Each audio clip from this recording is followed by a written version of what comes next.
In the ancient tales of Cain and Abel, passed down through the generations in sacred texts like the Torah, Bible, and Quran, we learn of the tragic story of the first human murder. These brothers, born to Adam and Eve, represent more than just individuals. They embody contrasting aspects of human nature and societal roles. Cain, the elder brother, is portrayed as worldly, materialistic, and envious. He's depicted as a farmer and a city builder, someone who values the tangible fruits of his labor. On the other hand, Abel, the younger brother, is characterized as faithful, spiritual, and humble. He tends to his flock as a shepherd, living a simpler life in harmony with nature. Their story unfolds against the backdrop of ancient times, in the heart of the ancient Near East, approximately 6,000 years ago. Many scholars believe that this narrative reflects the tension between the traditional nomadic lifestyle of the Israelites and the emerging agricultural communities in the fertile lands of the region. In Christian theology, the tale of Cain and Abel is often interpreted through the lens of Street, Augustine's teachings, where Cain represents sin and separation from God, while Abel symbolizes righteousness and communion with the divine. Social psychologists analyze Cain's actions as an example of the frustration-aggression hypothesis, emphasizing the importance of teaching nonviolent conflict resolution. The scriptural accounts of Genesis 4 recount how Cain and Abel both offered sacrifices to God, but only Abel's offering was accepted. This rejection fills Cain with envy and anger, ultimately leading him to commit the unthinkable act of murdering his own brother. When questioned by God about Abel's whereabouts, Cain denies any knowledge, uttering the famous phrase, "Am I my brother's keeper?"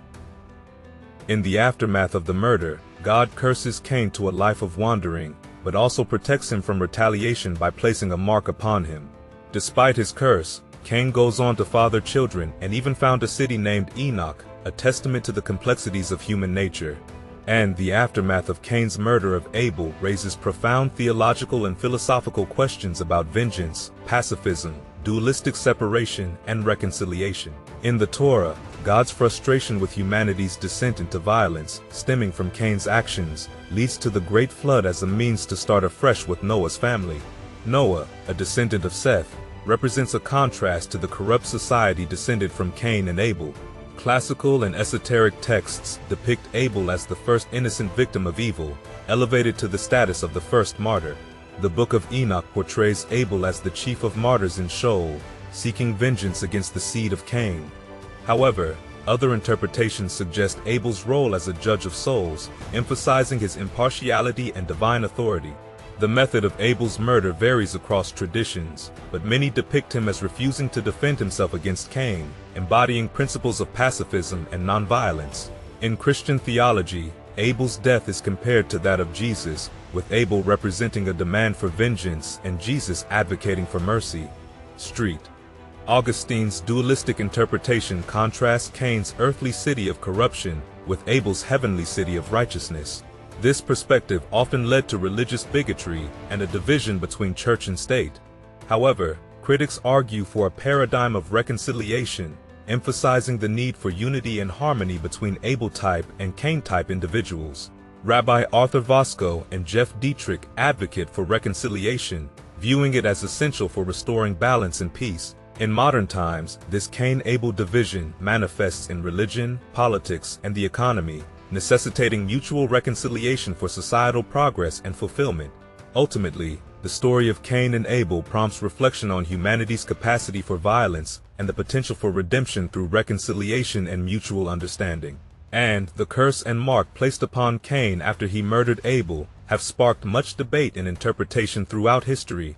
While the exact meaning of the mark remains uncertain, early interpretations in Syriac Christianity suggested it as a permanent change in Cain's skin color, often interpreted as turning him black.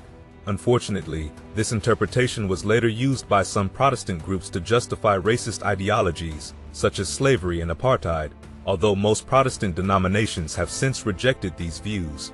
Orthodox Christianity, Roman Catholicism, and Coptic Christianity do not recognize these interpretations. Instead, they view the curse differently. Catholics suggest that the curse lies in the ground refusing to yield to Cain's efforts, while some Baptists see it as a reflection of Cain's own aggressive nature. Despite the lack of explicit mention, many speculate that Abel was buried or at least hidden after his death. In Jewish tradition, Abel's body was protected by his dog until two turtle doves provided a model for burial, leading Adam and Eve to bury their son. Some Jewish traditions identify the cursed, desolate place as Damascus. According to certain religious texts like the Coptic Book of Adam and Eve and the Syriac Cave of Treasures, Abel's body was eventually placed in the Cave of Treasures, where Adam and Eve and their descendants offered prayers. Additionally, the Sethite line swore by Abel's blood to separate themselves from unrighteousness. In the Quran, it is stated that Cain buried Abel after being prompted by a raven scratching the ground on God's command. This act of burial led to God establishing a law against murder, emphasizing the sanctity of human life. And, in critical scholarship, the story of Cain and Abel is often seen as composed of multiple layers, with its origins traced back to the Sumerian tale of the wooing of Inanna. In this ancient narrative, Dumuzi, the god of shepherds, and Enkidu, the god of farmers, compete for the affection of Inanna, the chief goddess. Dumuzi's brashness and aggression contrast with Enkidu's placidity, leading Inanna to favor Enkidu. However, Dumuzi's boasting impresses Inanna, causing Enkidu to withdraw his pursuit, ultimately leading to Inanna marrying Dumuzi. In this theory, parallels are drawn between the Sumerian tale and the biblical story, with God equated to Inanna, Abel to Dumuzi, and Cain to Enkidu.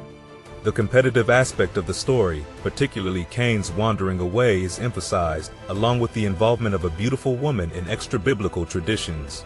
The presence of sacrifices in the biblical narrative is interpreted as the priesthood's addition to emphasize the superiority of one form of sacrifice over the other.